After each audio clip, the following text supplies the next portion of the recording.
हाँ तो देखल जाओ हम पारंपरिक गावतनी आ सोहर गावतनी हम हाई ना गईला कि दिल तूड़ा आ दिल जोड़ ठीक बा।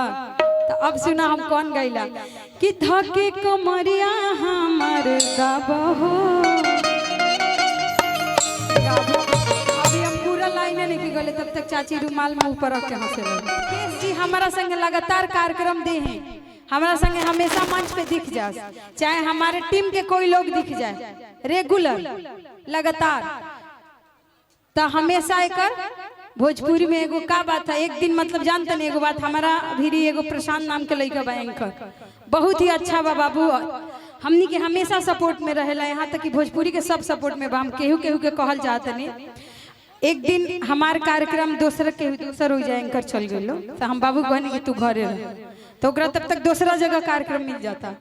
तो ओइजवा एक जनी ओइजा पहुंचल रही, ओइजवा जाके कहा तरीका फट से बबुआ बड़की दीदी तारा के भगा देले तो तू छोटकी दीदी अभी आज बड़ा प्रोग्राम दे। देखिए जैसे एंकर का काम है मंचों का संचालन करना, हम आज से थोड़े आप वायरल हुई अलग मामला है।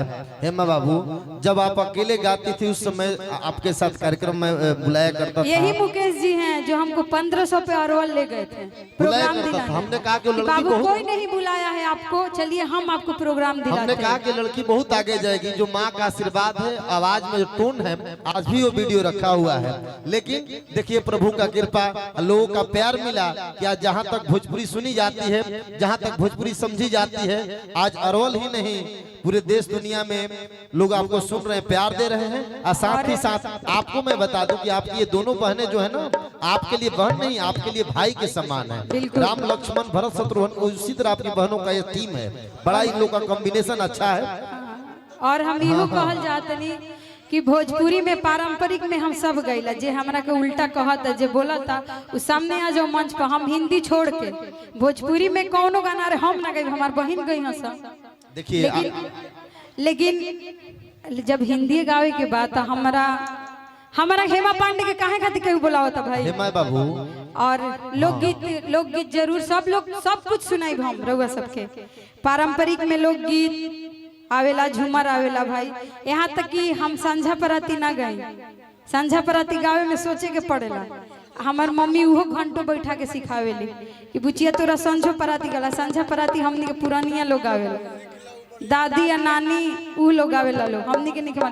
लेकिन एक टाइम बा कि यूट्यूबर वाले भैया संझो पराती तू लोग यूट्यूब पर डलवा लो कि हेमा पांडे और उनकी दोनों बहनें ने संझा पराती गावल।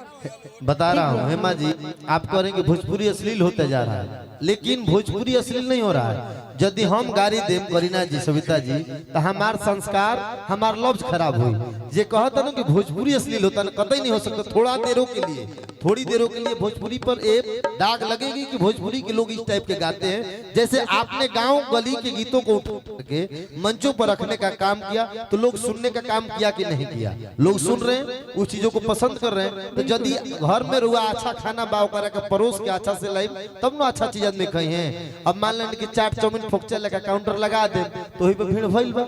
लेकिन अच्छा चीज अच्छा लोग खोजबे करी, उहे अच्छा चीज हमेशा प्रयास करी। जिसे रुआ गावत नहीं, लोग का कहता ओह पर ध्यान नहीं खे देवे के। हम सोच के आई रहे कि रोशन भैया के प्रोग्राम में जरूर हमारा बोले के बा, और हम ये कहल चाहतनी कि रउआ जे भी जितना भी कलाकार बा भाई, एक कलाकार के रिस्पेक्ट करो, चाहे जौमन कुछ गावे। बिल्कुल बिल्कुल अपन सोच अपन दिमाग सही रखे के बा। बाकी केहू केहू के टारगेट हमारा ले वाला के जरूरत नहीं है भाई, केहू के टारगेट पर। आप भाई अपने लिए गाते हैं, हम अपने लिए गाते हैं, बात खत्म में। तो बस हम यही चाहो, हाथ जोड़ता नहीं कि अपन अपन काम कर लो, और जो जहाँ भी जैसे भी है। बिल्कुल चलिए अब एगो तनी हम चाहत नहीं कि बबुआ जब मंच पर बा तो एगो तनी सोहर गावल जाओ। बबुआ के चाचा वो पैसा उड़िए, बबुआ के दादी पैसा उड़िए, एह से बड़ा खुशी के दिन का हो सकता। सुहाना अवसर बा, खुशी के माहौल बा।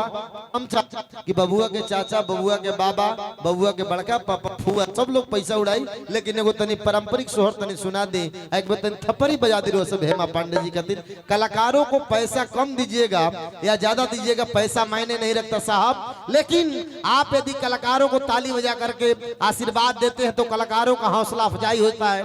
तब मैं आपके लिए एक लाइन कह दूंगा, फिर सोहर गाएंगी। सभी लोगों ने अपने खुशी के जश्न में पैसा उड़ाएंगे, अलग मामला होगा। क्योंकि जैसे सुहागिन हाथे शोभेला चूड़ी, जैसे सुहागिन हाथे शोभेला चूड़ी, हिंदी के उसे श्रृंगार भोजपुरी। जैसे सुहागिन हाथे शोभेला चूड़ी, हिंदी के उसे श्रृंगार भोजपुरी। भोजपुरी के आज के दौर में भाग दौड़ के जिंदगी में साफ सुथरा गीत सुनल आप सबके भी बहुत जरूरी। तो आप सब अच्छा गीत के सुनी, चाहे वो कोई भी कलाकार हो के सबके प्यार दी। साफ सुथरा गीत के सुन के अब हर कलाकार के प्यार दी। अब हम चाहम कि पारंपरिक सोहर गाई, तनी अलग माहौल क्रिएट करी।